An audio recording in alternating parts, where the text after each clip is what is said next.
You're listening to the NABS Now podcast, brought to you by the National Association of Blind Students, a proud division of the National Federation of the Blind.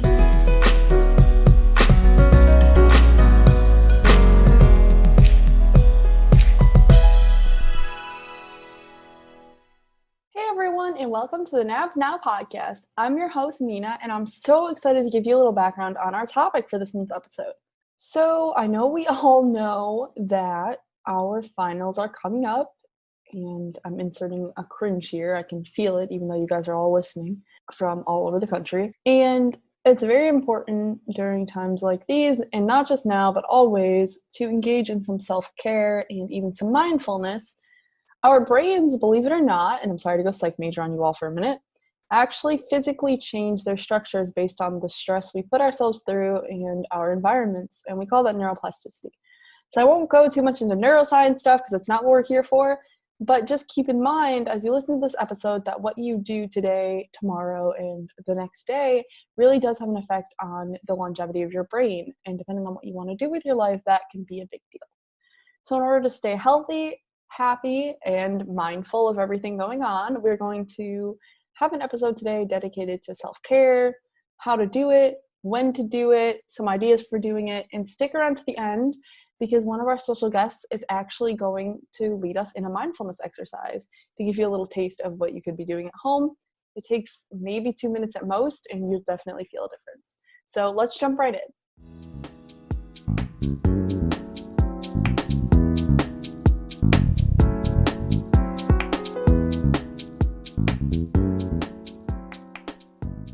I'm Candice Chapman. I'm currently a third-year doctoral student at Mississippi State University. I'm studying counselor education and supervision. In a nutshell, that just means that I'm studying to become a teacher of counselors. So my focus area is in school counseling. I was a school counselor for about 2.5 years before I started my doctoral program. I worked with middle schoolers and high schoolers. High schoolers are my fave. Adolescents are my kind of population of interest that I kind of center my studying around, and some of my research interests revolve around adolescents, specifically in the LGBTQ community. In as far as the federation goes, I'm the president of the Human Services Division on our national level. I am the first vice president of our state affiliate in Mississippi. I'm on our National Scholarship Committee membership, and you could list off your titles. Sometimes you're like, I really need to learn to say no. But I was just about to say, first question, when do you sleep? But you know what? I was like, that's like, thinking about my titles and like all the stuff that I do. Self-care gets kind of dicey sometimes. But I think that in order to be able to do all the things we need to do on a regular basis, on a daily basis, self-care is essential. Self-care has to be involved. Otherwise, we risk taking hits to our mental health, and that makes us just less functional. So yeah, absolutely. I think it's super interesting. Obviously, you're going to bring up the mental health portion with your background, but in the intro of this episode, I had actually mentioned neuroplasticity and kind of how we don't realize, especially if you don't have that background, that the stress that we put on our body and not letting ourselves like complete the stress cycle and becoming burnt out has an actual effect on our brain that like research has seen. Mm-hmm. And so I just think it's really interesting that you kind of tied it back to that. But beyond your obvious psych background, when did your self-care journey kind of begin? Like, how did you evolve into realizing, okay, yeah, I do all this stuff, but this is important and I need to make it important? So that's like the question of the hour, right? Like, I try. Yeah, for sure. So I think my self-care journey and just being cognizant that self-care was like an active, necessary thing that you had to think about and try to accomplish, I think probably when I was in my master's program. When I was doing my master's work for school counseling, I think, and probably more specifically in the second kind of phase, the second year of my master's program, where I was doing my practicum and internship. So I was working at a school all day, and then I was going to class at night. So that was like Monday through Thursday, and sometimes going to practicum and internship on Friday morning. So kind of like 5 days a week doing that, like having a full-time job as a school counselor, basically, and then having classes as a graduate student at night. And so it's like, then on the weekends, it's like you've got all this homework and stuff you've got to do for class, and you still are kind of doing planning. Yeah. And so you have all of your time during the week is basically allotted. You're and then on the weekend you're trying to get things done for your classes, because you're going to work every day. Then you don't have time to do homework at night, because then you're going to class, you know. So I think my awareness of self-care began in that point, because, you know, when the weekends would come, I would just crash. And then, you know, I didn't feel like super interested in hanging out with friends. Being involved in my chapter was sometimes a struggle. And so it was like, you know, something's got to give here. Like, there's got to be a better way. And so, you know, being in my master's program, I was in a program for school counseling. And so obviously we look at different, in your training, you're looking at different aspects of working with your client. And so self-care was something that obviously I was like, this is a thing for sure. But, you know, it was like, I hadn't really gotten to the point where I understood that it was something that I also needed to be doing for myself. So I really just kind of like dove into some of the literature that I had been kind of like studying for purposes of how to work with my clients. And I was like, well, I mean, I'm a person too. So, I mean, this is applicable to me. And so I think that's when my self-care journey really began, because it was like an overload. And you talk about burnout, and it's really easy to understand when you have a lot on your plate, how burnout is totally a thing and can easily be something that we get to. So I think that's when I really tapped into self-care and started making it an active part of my routine and part of my life. It's funny how we can study things and be testing on things, and like I'm like super good at giving self-care advice to other people and like show them where they can fit it in. And then like if I follow my own advice, I feel like yeah, it's funny. So I'm curious, what are some of the things that you do for self-care for yourself that you enjoy a lot and you make time for? Okay, so this is my favorite. I love my self-care practices. They're tons of fun. But you know, with a busy schedule, sometimes I have to tap into some more kind of like essential ones. So my favorite ones are probably baking. I love to bake. Oh, yes. And you know, I think one of the things about self-care is you think about them and you want these things to be something that don't drain you. You're looking for a complete recharge when you're thinking about self-care practices. So baking is one of those for me. I can totally just switch my brain off. Like, I can do this and it's completely stress relieving for me. I love to color. I know people are like, 31-year-old woman, you're coloring. Yes, No shade. I love I like to color. And coloring is something I can usually use in combination with music. I love music. So I can just put on a playlist and I can just color, and I can lose hours at a time to coloring. And I think one last one that is probably pretty common for some people.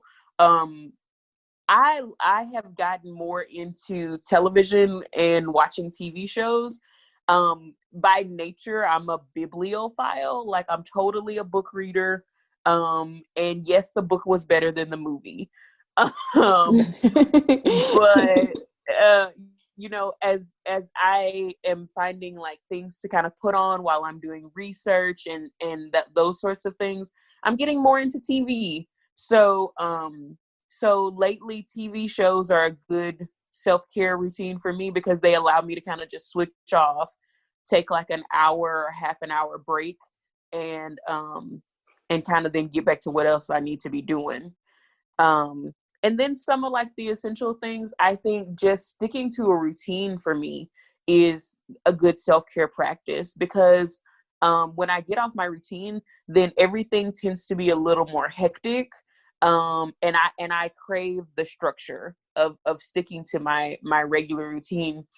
And I think sometimes we don't think about our routine, like getting up, brushing our teeth, showering, having breakfast, doing the regular things that are part of our day as self-care. But humans crave structure and routine, even if you don't realize it, because sometimes routine looks different for people, right? Like based off of your schedule and your preferences. But routine is so necessary, and definitely is probably one of the self-care practices that I try to stick to, because it helps without even thinking about it. Do you have any tips? And if not, that's okay, because it's a little differing from the main topic. But for someone to establish a routine, I know a lot of students right now are still doing like hybrid or virtual classes. Mm-hmm. And I know someone like me, my routine, because of my schedule, switches like every single day. And so I'm curious if you have established, especially through COVID, your routine and kind of, because I don't think it has to be a fully complete routine. Like I don't think it has to be the same thing every single day. But I'm curious how you go about that. Yeah. So actually, when COVID hit, getting a routine established was really difficult for me, because I had been used to going to campus. I have an office on campus. I get up, I go to campus, and I spend X amount of hours at my office. I take a break for a meal, and then I have class, and then you know what I'm saying? Like, you have a lot of structure when you have places to go. And so with being stuck at home, it was like, okay, so I'm at home. And at first that was fine. And then it was like, I'm not getting anything accomplished. Like, this is bonkers, but there was no alternative. Campus is closed. Public places are closed. And so it's like, this is what I got to work with. And so what I did was I established places in my house that were locations. When I sat up at my kitchen table and I got all my work things together, that was work. And I would get up every morning and I would get dressed as if I was going to work. And while I was at work, quote unquote, at my kitchen table, I didn't leave unless I took a bathroom break or whatever like that. Obviously, when it was time to do different things, like I had to set up different places in my house for it to even like establish that routine, to like make spaces, because it was really difficult. So that's one thing I did. And I think the thing about routine is, you're right. Like, some days we're doing X, Y, and Z, and that's different. Our Mondays look different from our Tuesdays and Fridays or what have you. And so I think the thing about routine is that you're wanting to institute consistency. Maybe your days are different, but there are some things that are going to be included that are similar. Mm-hmm. You're gonna do your morning routine or what have you. And I think it's nice that we have the option to be in our pajamas all day if we like. But I think sometimes, like, getting up and just getting dressed, even if it's in like casual, I think that, that the going and just following similar practices and setting goals for your day, I think can help you figure out your routine for whatever day you have. Some days, maybe it's like, I've got a meeting at 10 and then I've got class, and then I've got to go and do this, and I've got a group meeting. So maybe some days you have more things on your calendar and there's more structure that way. And then maybe other days it's like, okay, I don't really have any meetings today. I don't really have any place to be on Zoom or what have you. But it's like, I need to get X, Y, and Z accomplished. So you can set like looser goals for your day, but like by lunchtime, I want to have this task outlined, and I want to have accomplished this paper or this assignment. And then, does that make sense? Yeah, so it you does. Can kind of like, a lot, actually. Yeah. So you can kind of use goal setting as when you have like a less structured day. You can kind of use just goal setting and tie that to whatever time makes sense for you. If setting a block of time and saying, I want to get this accomplished but from 10 to 12 or 8 to 11, or even just broader things like, this morning I want to accomplish, this evening I have these things I want to do. So then that way you still give yourself some structure, but you have some flexibility. and you can kind of adjust as you need to. I'm curious, do you still put things like on your calendar that way, or do you have like apps that you use? I'm just really curious how you, because I know for a lot of people it's easy to be like, oh, I'm gonna do this from 9 to 11, or I'm gonna do it this morning, and then but when you have so much time, sometimes it gets harder to make yourself stick to it. So I'm curious if you have any if you use any apps or anything for that. I know I just use a calendar, but so I think it depends on how much of a priority the things I want to accomplish in a day have to. If they're like if there's certain deadlines that I need to meet, then I use it's called something. I saw it the other day in the app store. I know what you're talking about. Yeah, it says on my app, it just says to do. I think it's Microsoft To Do is what it's called. Yeah, I think that's what it is. And so I actually found it while I was looking for a Microsoft Forms app, because I was like, there has got to be a Microsoft Forms app. There's all these other Microsoft apps. Like, I'm gonna find this.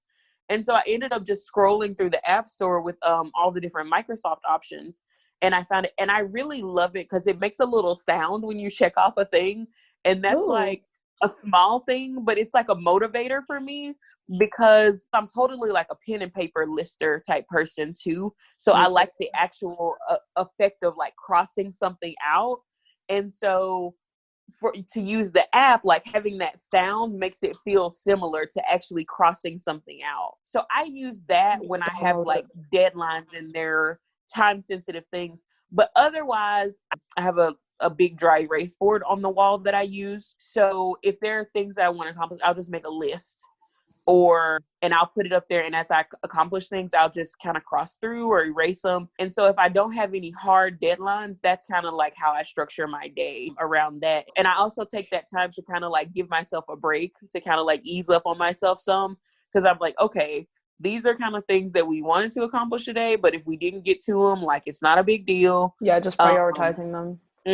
Absolutely. I think that's interesting. I think you could probably actually just downloaded this app as we're talking, because now I'm super curious, because I saw it, but I didn't know anyone who used it. I think we could probably put some of your less priority things in here too, if you couldn't use it like a visual thing. I think it would just come down to like, okay, I'm gonna prioritize. There's actually a ton of apps out there too, so I was really curious which one you Yeah, and I have used some other ones that I can't remember, but I've stuck with this one for a lot longer than I've stuck with some of those other ones. I am kind of like fickle when it comes to like technology and apps. So if it doesn't seem like I go back to it pretty often, within like a couple weeks, I delete it right away. I'm like, it's just taking up space. I'm going to just get rid of it. Yeah, I do that too. So, yeah. So, and I wish that I did that as I do with virtual things. I wish that I did that in my physical space, because I come from a family of hoarders. So that's what I use. That's the app I use. I love that. I was looking at it, and they have you definitely could use it as your dry erase board, because they have like, you can create your own list, but they have like my day, my tasks assigned to me, and important. So like, that's really awesome. Thank you.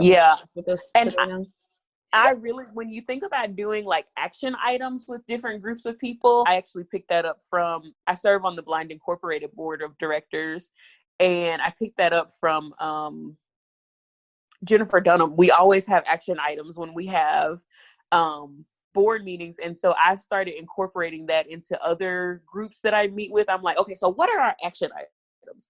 And so the things assigned to me, that's really nice when I'm thinking about different groups that I'm working with, and it helps me plan and kind of keep on top of what I'm responsible for in the different spaces that I occupy. I love this. I'm very excited. I'm very type A, so that's very good. I guess just one final question, and if you don't have anything to add, that's cool. But do you have any advice for students, or just people who are listening in general, who like don't know where to start with self-care? I think sometimes we have deconditioned ourselves to it so much, and like they feel like we feel guilty and whatever. Sometimes we don't even know what we like or like where to start. Absolutely. I think my advice to people with self-care is to always just don't overthink it, right? So I think that when we think about self-care, it seems like this grand concept, right? Like, oh, self-care is such like a hot button issue right now, and and pay attention to self-care. But I think that self-care is, if you just break it down and just think about the basics of it, it's just taking care of yourself. So if you think about and you're trying to figure out self-care practices, just think about the things when you feel your best that you do. And just know that self-care is individualized. What may be self-care for one person is stress overload for another person. My mom loves gardening. Like, she loves to be in the yard. She plants things. It's just, our yard looks fabulous. Like, she could probably do it for a living if she wanted to do like landscaping or something. But that kind of thing stresses me out. I hate to be outside. The bugs, the allergens, it's just like, no, I take it back. I like to be outside, but I don't like to be outside working. I don't like to be dirty. I don't like it. So unless I'm sitting on the porch in a rocking chair with a book or coloring or a Sudoku puzzle, like, I'm not interested in being outside. But that's her total like zen place, is to be outside doing something in the yard. She hates to be in the house doing like housework and stuff. Sometimes cleaning is a good self-care practice for me, because like, it's one of those things that it has to be done, obviously, but it's really relaxing for me when I get into it. So, I think that's just a really good example. Like, these are two things that similar people could both do, but one is more effective for the other in relaxation space, in a stress management space. So I think just remembering that self-care is individual, and that self-care can be whatever makes you feel good, that's not harmful to other people. So, I love that little caveat.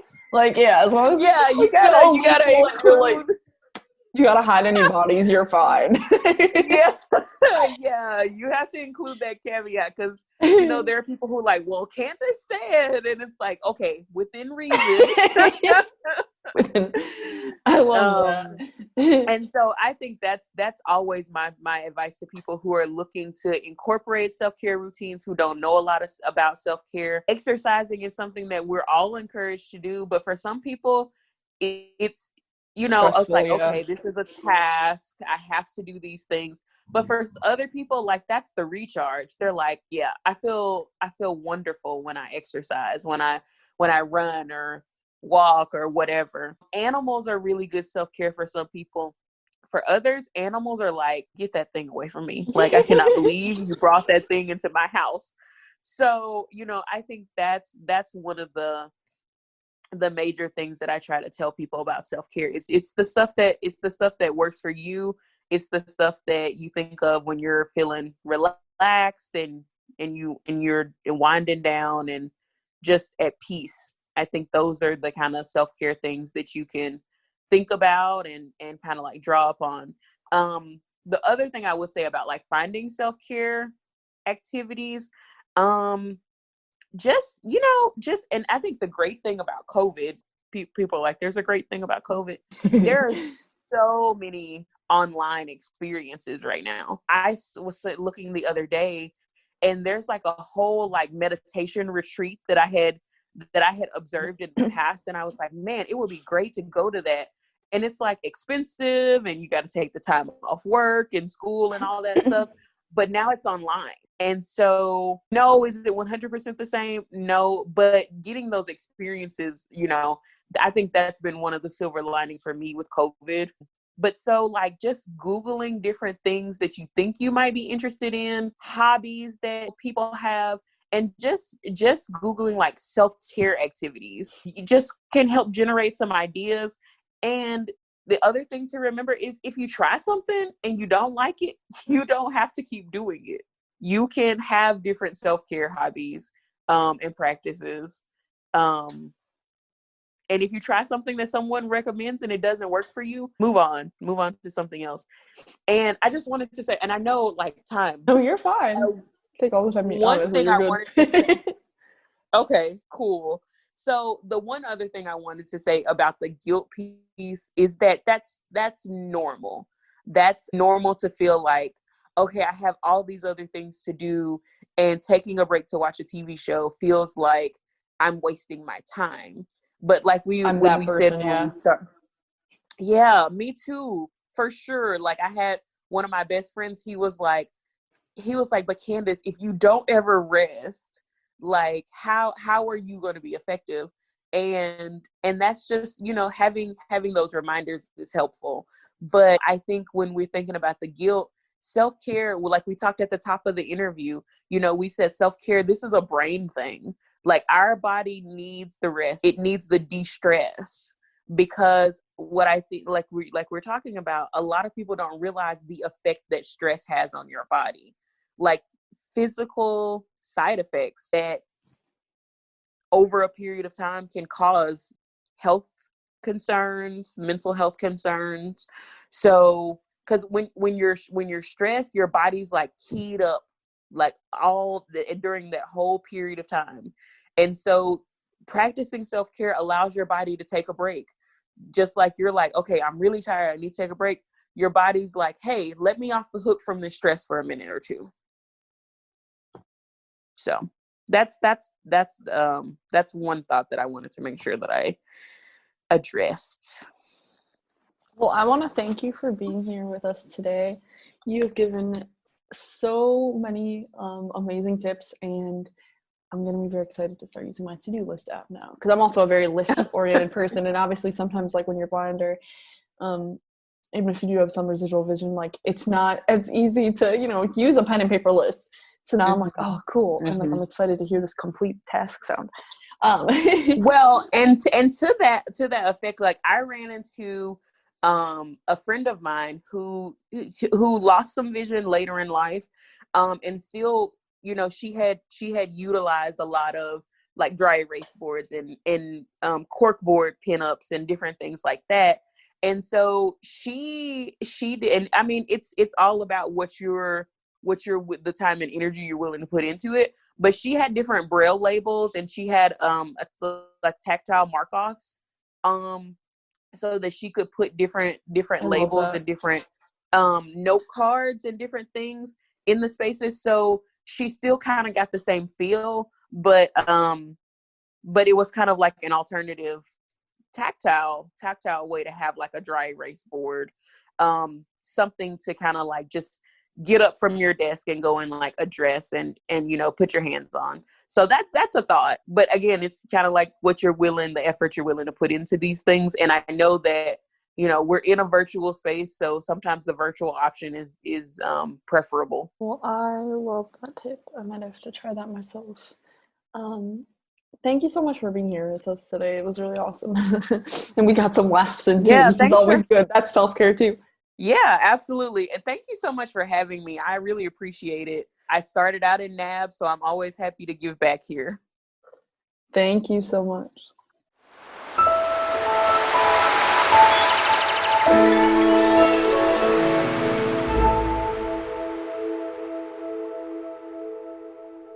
Hello, everyone. My name is Sanho Steele-Louchart. I am currently a law student at the University of Oklahoma. I function as a paralegal at a nonprofit serving low-income individuals and the elderly here in Oklahoma. And before this, I was a travel trainer or orientation and mobility specialist. I have a bachelor's degree in anthropology, a master's degree in orientation and mobility. I am now, of course, working on my doctorate in law. And I also happen to be a lay-ordained Buddhist in the Soto Zen lineage of Mahayana Buddhism. I was ordained at Sokokoji Buddhist Temple Monastery, and I will be receiving monastic ordination after COVID sometime in 2022. Oh my gosh, you do a lot. We might have to have you back on a different episode for something else. I'm going to keep your contact close. That's amazing, though. Congratulations on all your accomplishments. That's really cool. We're going to jump right in. I'm just curious, how or when did you first start to learn and use mindfulness? So I grew up sighted, and when I was sighted, the only disability that I had was this thing that they were calling sensory integration disorder. The way that it manifested for me was that when I was touched, there was this sense of extraordinary and indescribable pain. If I had to describe it, I might say it was something like pressure and fire. It was this awful sort of a thing that came up throughout my entire nervous system when I was touched. And the family understood. They simply didn't touch me, didn't hug me, whatever. They would have to tell babysitters, you cannot pick him up, you cannot touch him at all. And one babysitter, unfortunately, learned the hard way when I was too young to know any better. She apparently had picked me up and was kind of holding me, doing the thing that people do. And I guess maybe I ripped out a little bit of her hair. So when I went blind, when I was 12 years old, what I learned is that all of a sudden, it was as though I had thrown the doors wide and given the world permission, they thought, to touch me, push me, pull me, grab me, steer me. Rather than using their words, people would panic. They would have this sense of not knowing what to do, and they would just touch me. Similarly, going through crowded hallways in a school with maybe 1,800 students at the time, constantly I was being bustled around, jostled from side to side, and it resulted in these sort of micro convulsions and that extraordinary neurological pain. Well, when I was 13, I was just so sick of it. I went to this local spiritualist woman, an older woman who just did a bunch of kind of Eastern medicine sorts of things. And she taught me about acupressure. And she just said, we're not sure about the science of it, but it seems to help people. It seems to kind of coordinate the mind and the body. And maybe it could begin to desensitize you a little bit when your nervous system is too cued. And that took the edge off quite a bit. And from there, I learned about grounding techniques, and I learned about keeping perspective in the present moment to a certain extent, just through these sort of lay practices. And eventually, when I was 15, there was some depression, some anxiety, still a little bit with the sensory integration disorder.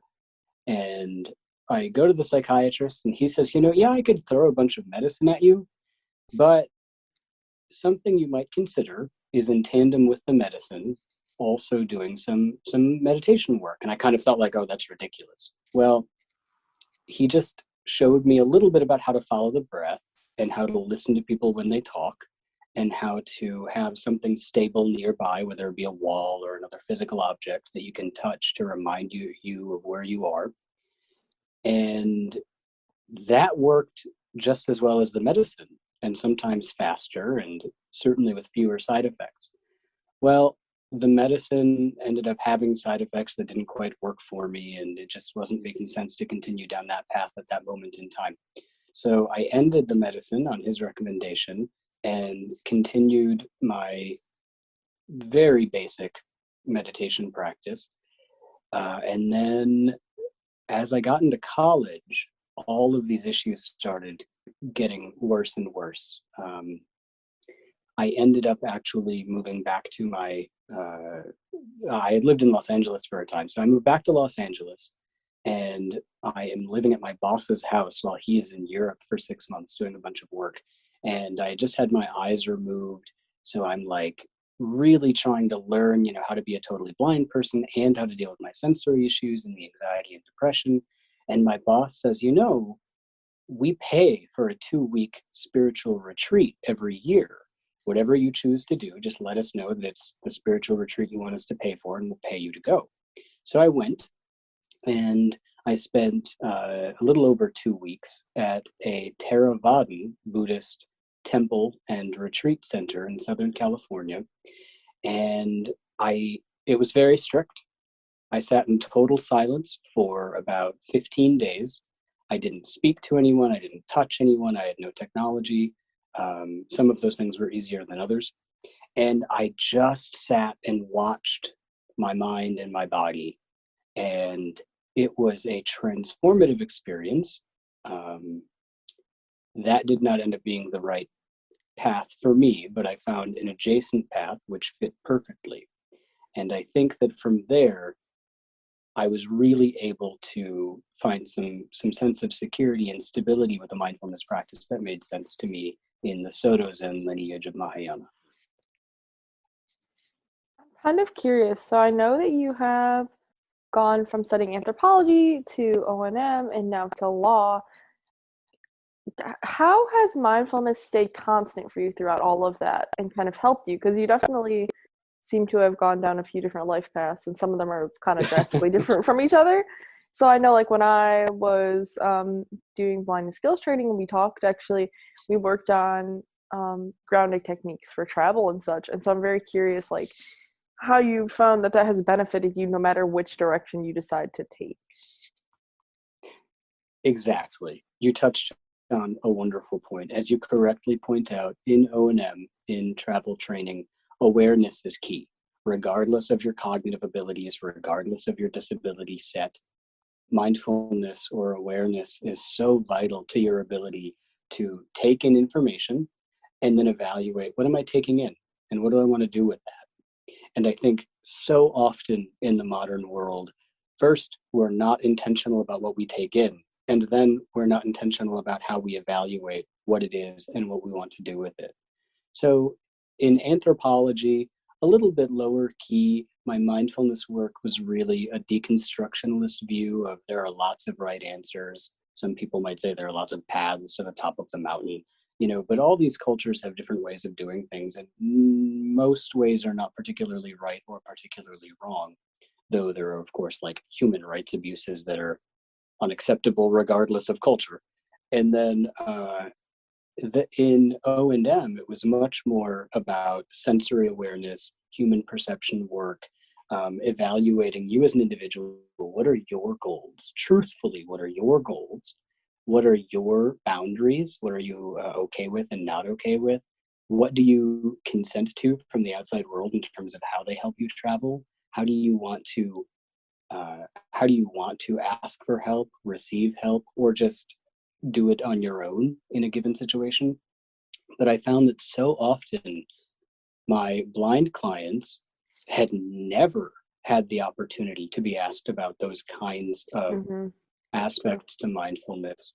And then they'd never been given space to just explore and evaluate what information they still had access to after no longer having as much sight. I love that. So I'm curious, what are some of your favorite ways to partake in self-care for you personally? For me, my very favorite go-to for self-care, as silly as it might sound, is just a nice, light, scented lotion. Something that can really pull me out of whatever I'm experiencing without totally distracting me to the point that it covers it up. I really like to have maybe some light music in the background. In Buddhism, we might call it a nutriment, or the sensory input that acts as sort of a nutrient for your brain. And everyone is taking in nutriments all the time, whether they're listening to some chaotic radio program or some action show on Netflix, or whether it's the people who they talk to or what they choose to do with their time. All of those things are feeding you one way or the other. So I like to be very intentional about what I'm putting into myself. And then similarly, I do try and watch my diet a little bit. So I have some fun foods, but I also have lots and lots of healthy things, lots of, meat, vegetables, working with spices more than working with lots of carbs and things in my case, because I'm also diabetic. Then I do a bit of exercise. I do a great deal of sitting in silence. I do a great deal of reading. I do a great deal of listening to other people talk and socialize. And then I have just a couple of social groups I pop into. And I like to keep things clean and tidy. But, everyone is going to have a different set of things that really helps them be comfortable in the present moment, whatever that looks like for them. Some people are like hardcore extroverts, and what they would really do for self-care is go be the life of the party. So good for them. Do you have any advice for students who sometimes struggle to prioritize self-care? Or I know for me personally, I'm always like, I should be doing X, Y, Z, and I feel bad taking that time and kind of taking the time to figure out what I do need to be comfortable, like you were just talking about. Sure. So I think that when you ask people about self-care, they talk around the issue. They might feel bad about it, or they might have excuses lined up. I don't have the time, or but I'm taking care of others, or this. And what I like to let people know is that, first of all, that's okay. That's a totally normal thing. The sitting down quietly and watching your mind and body, that is not for everyone. That is not for most people. What people could do, though, if they're mired in depression or anxiety or the general overwhelm of life, maybe there's not a name for it, they could just start so small, smaller than they think they should. If you're stuck in bed, maybe you move your foot and you just start to break up that space a little bit, and you start to realize, okay, I can still move. Maybe I can sit up. Maybe after a while of sitting up, I can get up. Maybe after a while of getting up, I can go take a shower or walk around the block or just step outside onto my balcony and listen. There are so many ways that people can engage with this material that they're not aware of, because they just jump to the biggest stuff. I need to sit down for an hour a day and face the wall and clear my mind. Go crazy. Right, exactly. I always have to be doing something. I know for me, like working out and stuff is a big part of my self-care, because I need a very dynamic and kind of active sort of self-care. I'm very easily bored, and I know a lot of students are like, I need to feel like I'm doing something with my time. Yeah, right. So we jump to the biggest thing. And I just like to remind people it's never the biggest thing. You're not going to go to running a marathon today. But at the same time, like, if you need to be up and doing something, great. What kind of student can you be if you're so stressed out that you're not functioning? What kind of family member or caretaker can you be if you're so stressed out that you're not functioning? So I think that if we just put these things on our calendars and make them a thing that we can commit to, all of a sudden we start to organize the world around our priorities rather than just That is so being true. ping pong from one stressful event to another. I think it's important too to realize that it like doesn't look the same for everyone. So I know some people personally who have to split their self-care, right? And they don't have like an hour all the time to do what they're supposed to do, so they break it up into a few chunks during the day. And like I think that's okay too. Kind of just understanding that it doesn't look the same for everyone. Yeah, definitely. I would agree. And I tell people, if you can't do an hour, 10 minutes. If you can't do 10 minutes, 10 seconds, because I assure you, 10 seconds is an eternity if you use it the way that you need to. Yeah, that's true. So I know you and I talked a little bit before the episode, and you were so nice and gracious to agree to kind of lead us in a mindfulness exercise of your choosing. So I'm going to turn it over to you. Take all the time you need. And I'm really interested to see what you are going to show us. I will try and keep it brief. I know I did quite a bit of talking there, more than I am accustomed to. It was all good stuff, though. Excellent. I'm glad. And it's hard for me, coming from a perspective where when I'm sitting down with a bunch of monks, we have the same foundation. And so we're coming really from a similar background. Then when I'm talking to someone who they might, in their mind, be asking me a question about, I don't know, taking time to exercise, for instance, or prioritizing exercise even though you hate it. But in my mind, I'm coming at it from this perspective of like stillness and silence. So it's just a thing that happens when people talk. But with the mindfulness exercise, what I would propose is that we do a little bit of a hybrid of there's something called shikantaza, which is like a true mindfulness exercise where you're just observing what's going on. And then also maybe there's a bit of verbal instruction, so there's some guidedness to it as well. So what I will do, and I'll just take us through it bit by bit, is I will strike a bell here.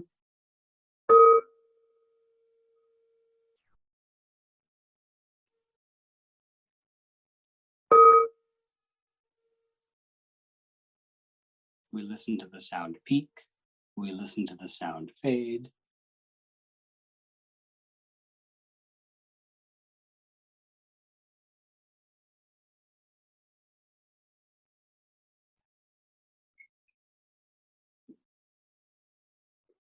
What I would invite you to do. What do you hear? Just think.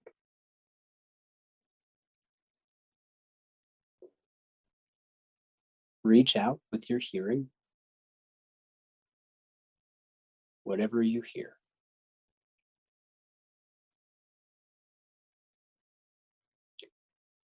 What do you smell? Maybe something, maybe nothing.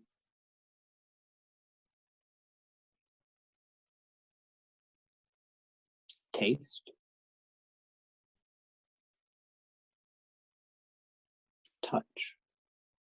What do you feel? You can feel lots of things that you may not even know about.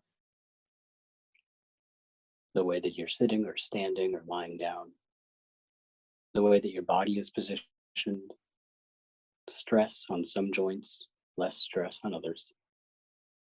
Places where maybe skin is exposed to air or covered up by different fabrics. The pressure of yourself on the ground or the surface beneath you. But also maybe the pressure of gravity and air. Can you feel how the underside of your body, the bottom plane, is sort of heavier? You are never without gravity.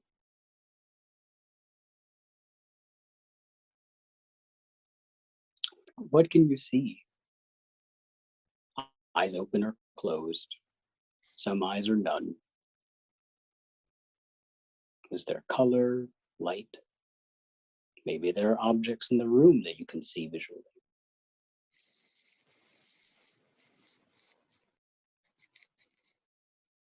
And what are you thinking? Just watch those thoughts come up. Don't try and control them, no need.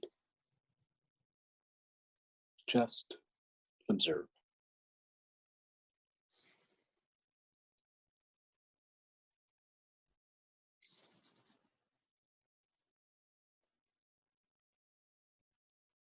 Just observe.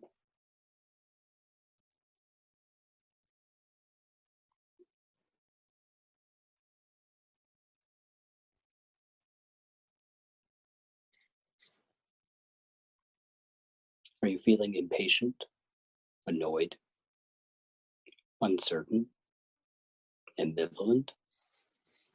Just observe.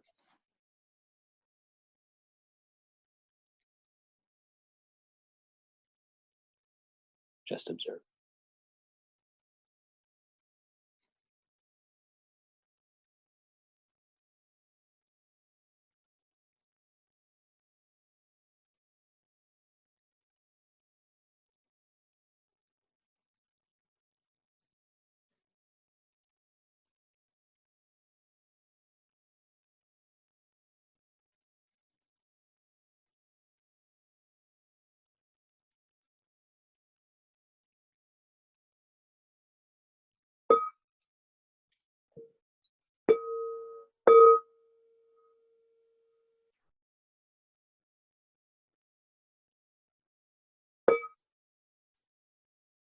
Thank you so much for being willing to join me and experiment with that little bit of mindfulness.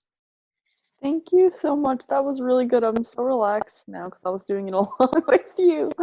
I really appreciate you being here and sharing kind of all your wisdom with that. And I know that our students will appreciate it too.